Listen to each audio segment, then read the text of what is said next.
Welcome back to Horn Takes, your Texas football and baseball talk destination. I'm Sean Redfern. It is Tuesday.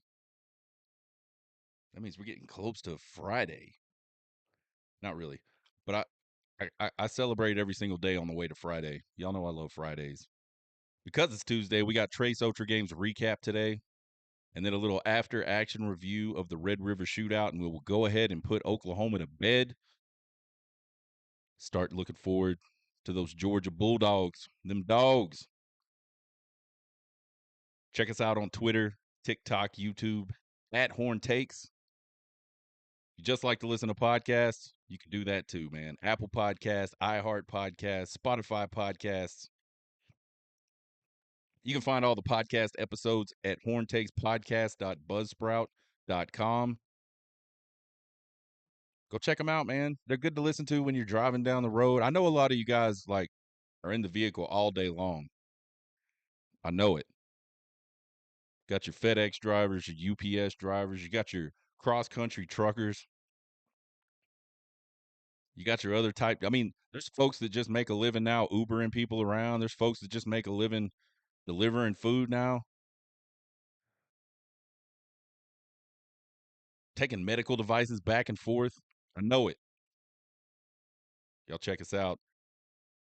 Trace Otra games recap. We were 13-2 headed into last week. We just came off our first losses of the whole season, and we had two of them on the same set of Trace Otra games. So that was a tough pill to swallow. But we had some really good games this week. At least on paper, we thought these are some really good games. So let's check it out, see how we did. Number one game, number 2, Ohio State on the road at number 3, Oregon. We talked about Dylan Gabriel being an X factor in this game. We talked about Autzen Stadium being an X factor in this game. Thought Dylan Gabriel was much more likely to hurt Ohio State with his legs, with his arm, than Ohio State's quarterback was going to hurt Oregon. And I just can't remember his name. I keep wanting to say Colin Klein. I know that's not right. He's the offensive coordinator at Texas A&M now.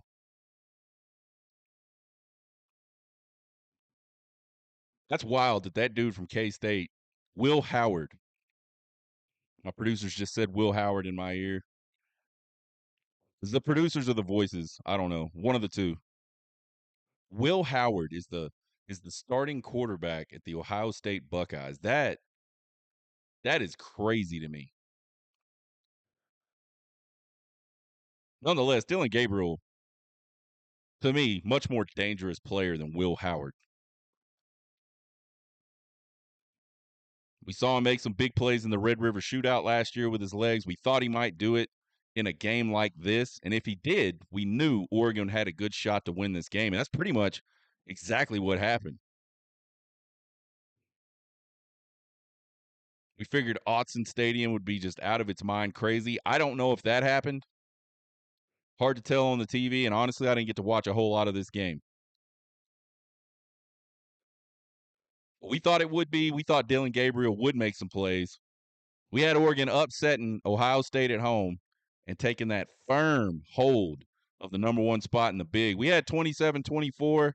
They end up winning it a lot closer than that, 32-31. And we weren't too far off, though. Number 9, Ole Miss on the road at number 13, LSU.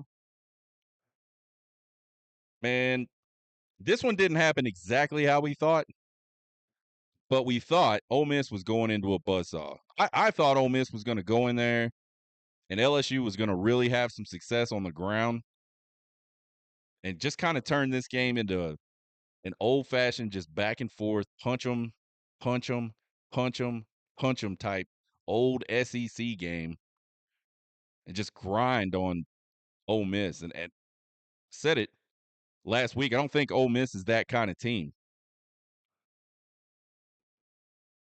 LSU didn't really have a lot of success on the ground, but they sure as hell had a lot of success through the air. Nussmeier went off.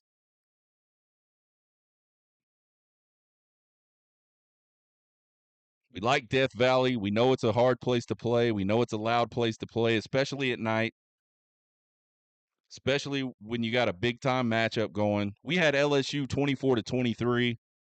LSU wins the game 29-26. So again, pretty damn close. Game number 3, we had number 18 Kansas State at Colorado. Crowd, we knew would be a non-factor in this game. We also knew that Colorado can't run the ball. We figured they might not even try. And because of that, we knew Shadur Sanders was going to rack up a lot of yardage. Shadur Sanders will always get his. His play is really, really good. He's a good quarterback.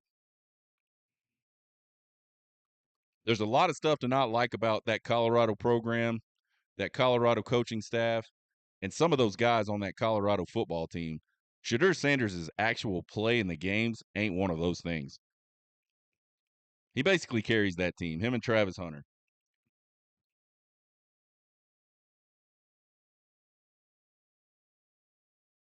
So we knew he'd get big plays, but we just didn't think, he's not going to be able to consistently move the ball. Like they're just not that good. Their offensive line can't run. I mean, they can't move anybody in the run game. They can't protect Shadur.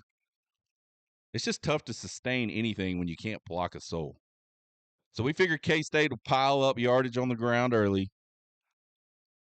And I kind of thought with, Colorado's lack of depth that they'd be kind of wore out towards the end of the third quarter. And we thought at that point K-State would kind of leg it out. K-State did run it. Colorado did throw it all over the park. But K-State never got that separation. Fact, they had to come back and win it late. We had K-State 38-20. They win it 31-28. So a pretty good week. Perfect again for Trace Otra games. We're 16-2 on the season now, which is phenomenal. This isn't no betting advice, but y'all should jump on, man. Send me a percentage of your winnings.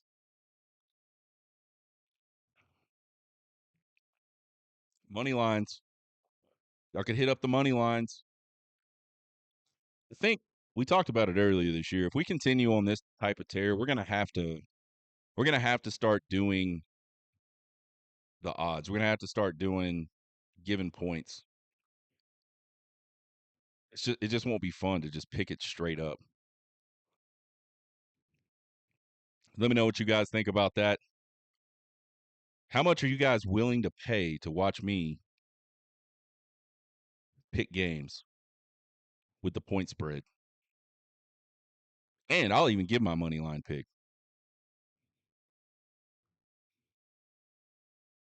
So we'll look forward to probably Thursday. We'll do Trace Ocher games for this coming up week. I haven't even looked at the games. Still kind of riding high after that Red River Shootout win. Looking forward to this Georgia win. All the hate is already cranked up on YouTube and Twitter,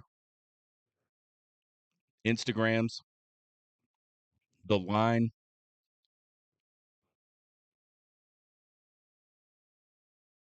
SEC Unfiltered has already got the whole world spun up and mad at each other real early this week. Yesterday, about I don't know 1 or 2 o'clock, they drop your score predictions thread on Twitter, and all hell breaks loose. And it has like they tag me and everything. I sure appreciate it because I like to follow the banter. But that's the only time I get a lot of notifications is when SEC Unfiltered tags me in something.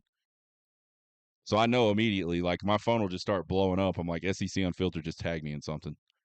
So it couldn't have been anything I said that anybody likes. But yeah, man, there's a lot of for teams that have only played 5 times. By the way, Texas is 4-1 against Georgia. The lone loss coming in 1984 in the Cotton Bowl cost Texas a national championship. For two teams that have only played 5 times, there's kind of a lot of like back and forth yippiness and yappiness going on. Be interesting to see how this game plays out this weekend. But before we get into that, which we won't today, let's get this after action review for the Red River Shootout behind us. We had four keys coming into this game. We said they've got to be careful with the football because Oklahoma likes to take the ball away, and you don't want to. It's not that you can't, but you don't want to just give offenses shot after shot after shot. When you give the ball over, you lose a series, you give them a series that they shouldn't have. Another series is another opportunity. Got to be careful with the football. What do we do? What is it? 2 plays in, 3 plays in, overthrown pass, interception. And I was mistaken yesterday. I thought, y'all know I do Drunk Sean Thoughts, which is my non-replay watching thoughts. I'm talking that's the game. I either watch it on TV or I'm there live. I take my thoughts down. That's what Drunk Sean Thoughts are.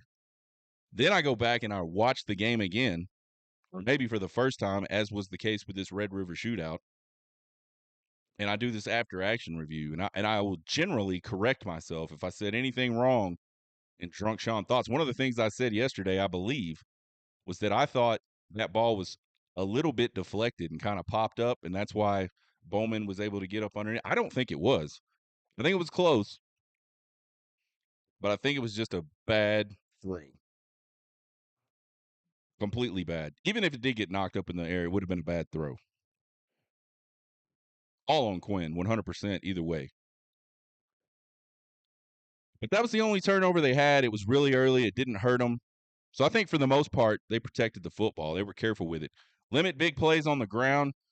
We talked about how we were scared to death of Hawkins just pulling it down and running. We saw what he did to Auburn. He's an athletic kid.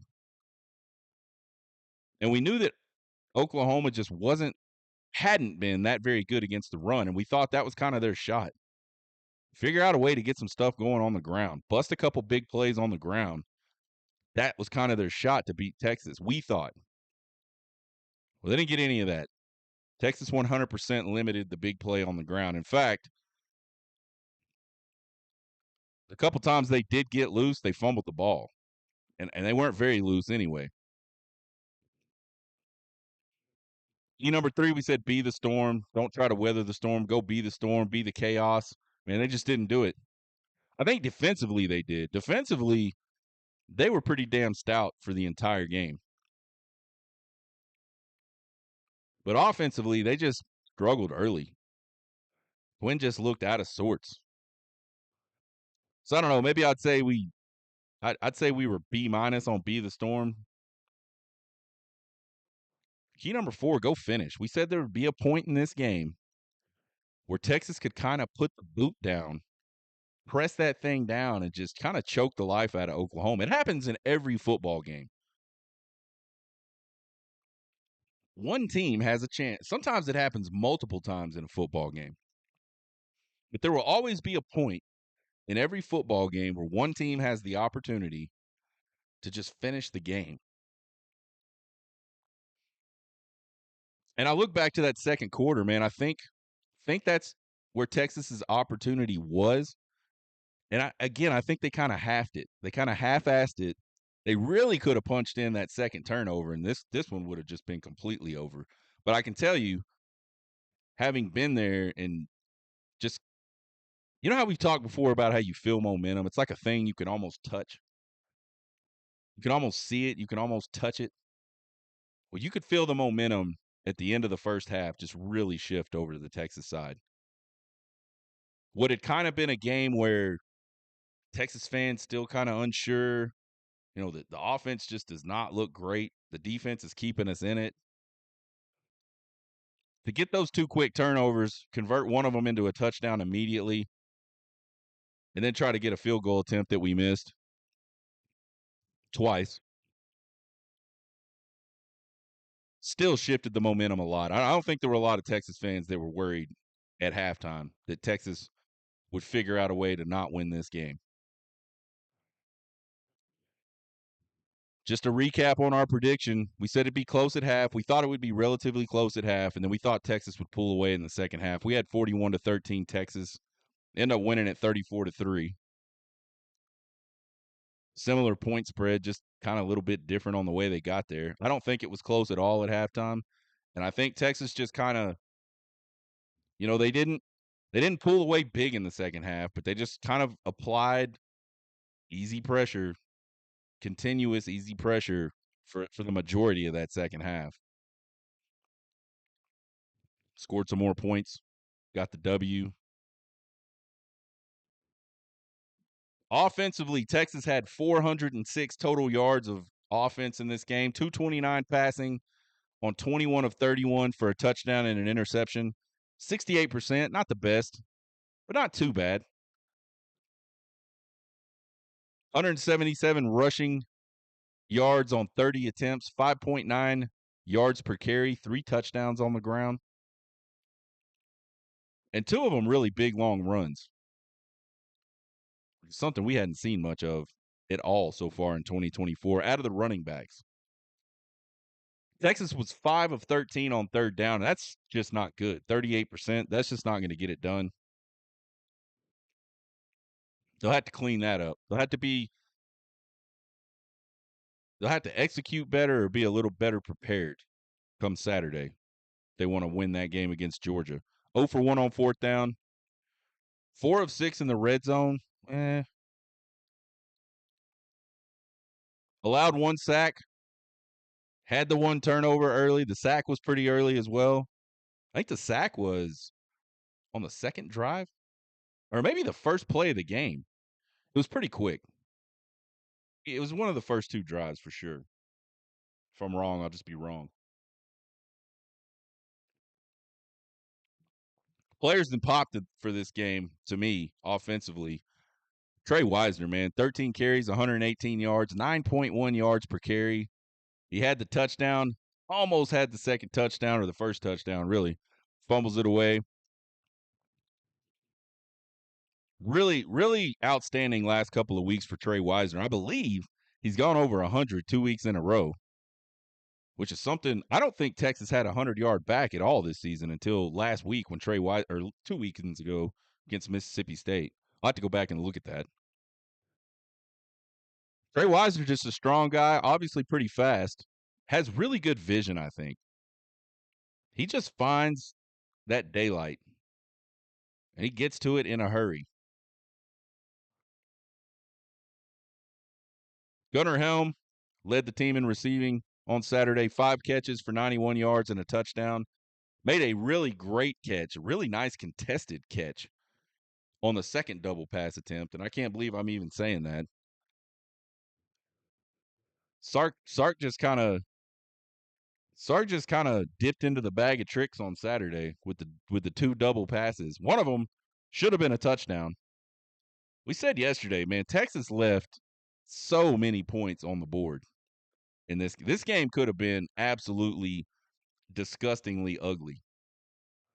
This game could have looked a lot like the 2001 Red River Shootout and the 2003 Red River Shootout.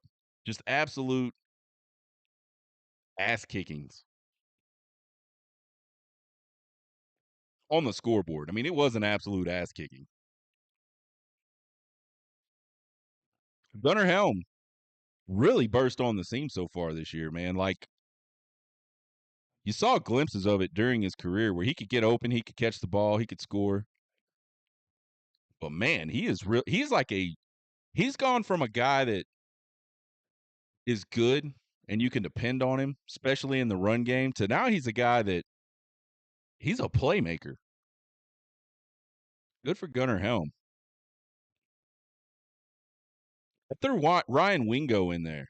2 catches for 49 yards. He had a big 44-yard catch on 3rd and long. He had 1 rush for 25 yards. And he had 1 absolutely great blocking effort on Trey Wisner's long touchdown run in the second quarter. Without Ryan Wingo hustling, making a nice block, and continuing to stay with that block down the field, Wisner doesn't score there.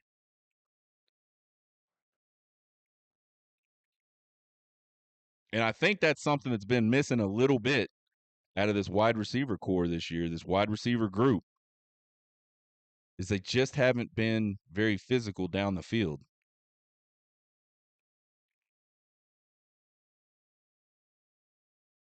Defense allowed 237 total yards.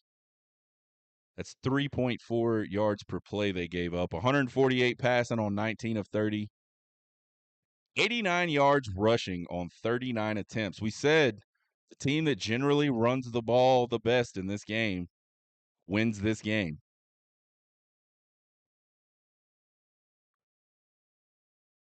That proved true this last time. Oklahoma only 2.3 yards per carry. Really stout effort up front by that Texas defense. Oklahoma was 4 of 15 on third down, 27%. That is not good. It's good for Texas. They were 1 of 2 on fourth down. Oklahoma was. Texas sacked Hawkins 5 times in this game.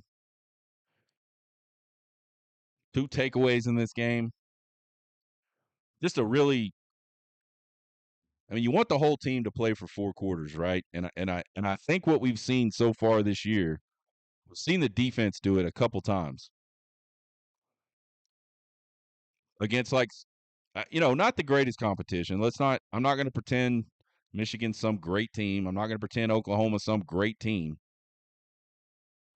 But they got some players. They got some playmakers. And the Texas defense just absolutely stuffed both of those teams. I think the challenge gets a little tougher this weekend. Obviously, the Texas defense playing really, really well right now. Players that pop defensively. I feel like I'm a broken record on this, but honestly, it's the same. I mean, a lot of players pop, but these are the guys that I just consistently see over and over again, week after week. Anthony Hill Jr., 11 tackles, 7 solo, 3.5 tackles for loss, 2 sacks, forced fumble, 1 other QB hurry. He was like a one-man wrecking shop, wrecking crew, wrecking ball. I don't know, whatever the saying is. He was that. It didn't matter where he was at or what play they were running. Anthony Hill was there. It's kind of funny. We talked about Gabe Eichardt's comments earlier last week about Anthony Hill being the weak link, number 0. He didn't even call him by his name. He said number 0, being the weak link on that Texas defense and the place where he thought Oklahoma should attack. And I agreed with him. And again, I think 2 things can be true at the same time. And I said this. If you go right at Anthony Hill Jr., I think you're attacking the biggest weakness. Him or Colin Simmons, I think you're attacking the biggest weakness this Texas defense has. That doesn't mean it's that big of a weakness. And it certainly wasn't on Saturday. Colin Simmons, 4 tackles, 2 solo, 1.5 tackles for loss. I thought Colin Simmons had his best game in the run fit on Saturday. He took on blocks. He crushed those blocks down. Then he made plays. He wasn't olaying blocks. He wasn't dipping under blocks. You can tell Colin Simmons and his position coach have talked about that, and he listened, and he got it done on Saturday. He was really, really good.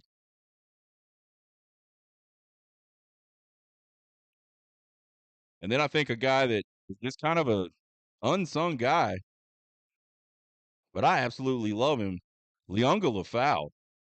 4 tackles, 2 solo. This kid, he's a sophomore. We're talking about young guys. We're talking about 2 sophomore linebackers and a true freshman edge. And they mess shit up for offenses. Those 3 guys right there really cause offenses problems. You know, with Simmons and Anthony Hill, it's a lot of just they're just so athletically gifted. It's hard to get away from them. Leonga Lafau is like born and bred to be a middle linebacker. Whatever whatever gene those guys have, he got it. He just he diagnoses everything and he gets there in a hurry. Perfect example, that screenplay on Taft's sack.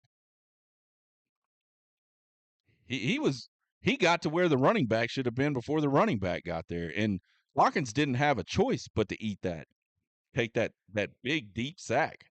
I mean, that's like a 16-yard loss or something.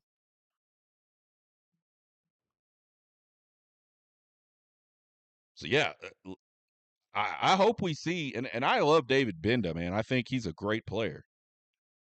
But I hope we see some more Leonga Lafau in the middle and some more of Anthony Hill just wherever the hell. Because we saw it on Saturday and he got a sack. He got pressure every other time. I mean,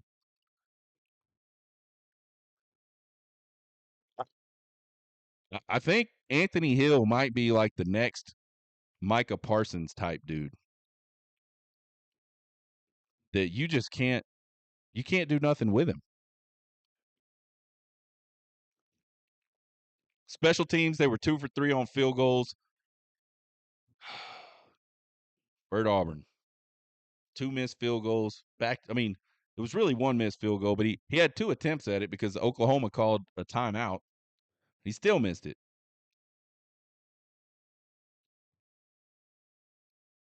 I don't know what the deal was with that. There's something was weird with that. Thought Ian Ratliff filled in very well for the injured Michael Kern punting. 3 punts, 44 yards per punt. He had 1 over 50, so he certainly did his job. 7 kickoffs, 4 touchbacks. The coverage was absolutely outstanding. Gotta love that. Players that popped. Silas Bolden, man. We've been saying this dude is going to bust one. And he did. He had 4 punt returns for 70 yards. Of course, he had that long for 55 where he almost housed it, man. Just a little bit away from housing that one. Huge play nonetheless. And then, these are the plays that, and I really love that Steve Sarkisian like points these things out. He makes it a point to talk about these types of deals. That play he made to recover that loose ball in the end zone on that first Texas touchdown, second Texas touchdown, huge, huge, and just all hustle, man. He was not directly in the play. He's blocking in the backfield and then just takes off running down the sideline and then outruns everybody to the ball in the back of the end zone. He came out of nowhere. And it'd be real, that's a culture play, right? You could say that. Even if he wasn't there,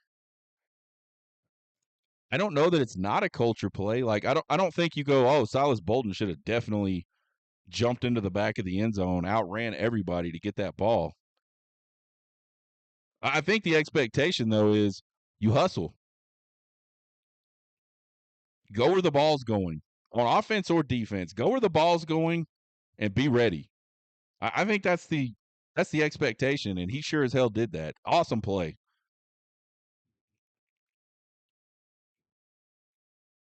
Final thoughts on the Red River shootout. Obviously, a really slow start offensively, but I think you'll take a 4-score win in the Red River shootout every single time. You will take a 3-point defensive effort every single time in the Red River shootout. And that defense just keeps getting better and better. So much quality depth. And I think what's even scarier, they started the season with a lot of good depth, and now they're just sort of developing more and more depth. There's guys that have gotten an opportunity to play that, I don't think, like Leon Lafau. We know he played well last year in limited action, and we knew he would get some action this year. But I think Leon Lafau is like playing himself into a lot more PT.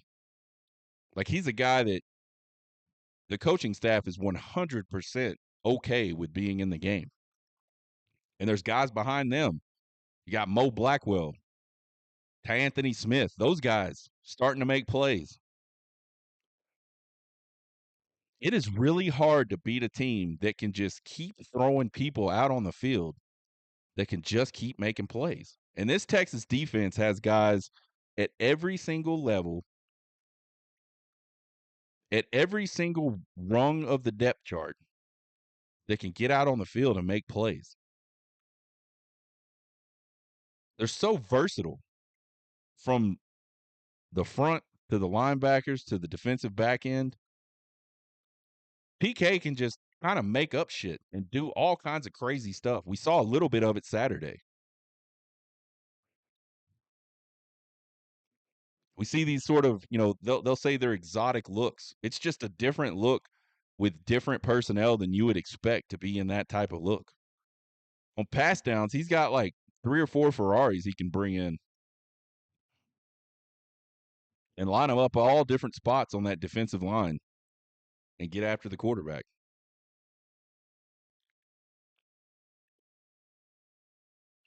Real tough news on Derek Williams' season-ending injury. They're being real hush about it. I don't know. I'm not sure why. To me, it looked like an ACL. I mean, they were doing the check on his knee, the mobility check, or whatever the hell it is, whatever you call it. I've never had one done, so I'm lucky. I'm one of the lucky ones. But he was really having a nice season and having a really nice game. He had 4 solo tackles. He had a fumble recovery already in that game. Tough break for Derek Williams. We certainly hope his surgery goes well and his recovery goes well. Quinn has to be better this week against Georgia. He said it himself after the game. I have to be better. I think he'll put in the work to be better. He's got to trust his protection. He's got to see the whole field. He's got to set his feet. If he does those 3 things, amazingly talented guy. Arm talent probably unmatched in college football. But you got to have your body in the right position. Got to trust that your guys are going to protect you so you can do that. And then you got to see everything so you can get the ball out to the right place at the right time. We kind of thought it. We've had this conversation with multiple people the last couple weeks, even with ourselves. Does Quinn see the success that Arch had getting the ball down the field, and does he really try to tap into that a little bit? So far, the answer is absolutely no. And I don't know that that's a terrible thing. I mean, I'm not trying to be critical of Quinn. It just is what it is. He plays reverse. He plays the exact opposite of the way Arch plays the game. Same offense,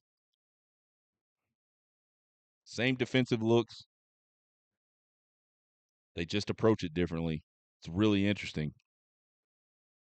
Good to see the running game have a couple really big plays. Before Saturday, the running back room's long was 38 yards. There was also Trey Wisner, and he had that against Mississippi State. So they've had 3 pretty long runs in the last 2 games. All 3 of them Trey Wisner. I think that's important, man. The running game has been good all season. It just has not been explosive yet. When you got an explosive running game, that just adds to the ways you can attack defenses. And it adds to the things they got to worry about. Thought it was a pretty clean game penalty-wise for Texas. They only had 5 for 57 yards. I don't recall any procedure penalties, which is huge because that has really been a problem for Texas early on this season. I think in every single game they've had multiple procedure penalties on that offensive line. Can't recall one.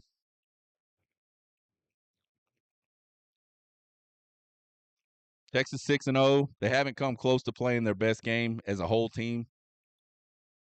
They're obviously going to need a solid effort Saturday against top 5 Georgia. Georgia's got their backs to the wall. Georgia will be ready for this game, and Georgia will play a good game, I think. That's what I expect. I expect Kirby Smart to have that bunch ready to go I think you'll see some wrinkles out of Georgia because I think you got to if you're Georgia.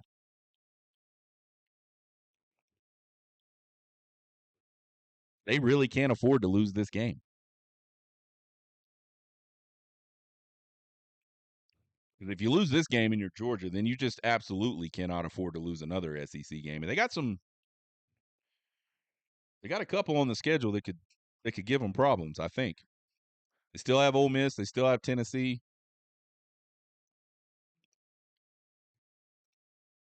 Who knows? Florida is the greatest outdoor cocktail party. Maybe that's a wild game.